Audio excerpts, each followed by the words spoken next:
В финалната фаза на републиканското първенство по футбол 5 взеха участие отборите на Орлета Пазарджик, Футболна академия Царско село, Ботев Пловдив, Етър Велико Търново, Монтана, Болярчета Велико Търново и Нефтохимик Бургас. Пазарджиклии започват ударно още в предварителната група, побеждавайки убедително с 2-0 шампиона на зона София, футболен клуб Национал. След това следва загуба с 0-2 от Нефтохимик.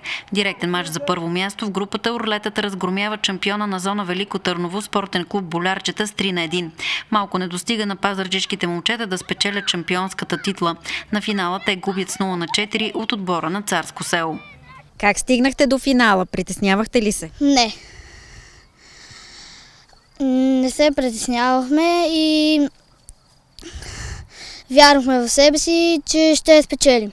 Това ли е най-големия успех, който сте постигали до сега? Да. Притеснение имаше ли преди матч? Не. Беше ли уверен, че може да спечелите? Да. Последния матч загубихте, но все пак сте вице-шампиони, нали така? Да. Това за теб голям успех ли е? Имаш ли друг турнир, в който да си постигал такъв голям успех? Не, това ни е първия, който сме спечелвали. Кой е любимият ти играч на теб? На кой искаш да приличаш? Кристиано Роналдо. Имахте ли шанс да спечелите и да станете шампиони? Според мен имахме и можехме да станем шампиони. А какво се случи, че не успяхте? Правихме грешки малко. И не успяхте да спечелите шампионската, но и вице-шампионската титла си е голям успех, нали така? Да. На кой посвещавате вие тази победа? На целия отбор. На какво смяташ, че се дължи успеха ви в турнира? Че ние играем отборно и разчитаме само на едни играчи да вкарват голове. Вашият треньор доколко ви помогна за успеха, който постигнахте? И той ни помогна много.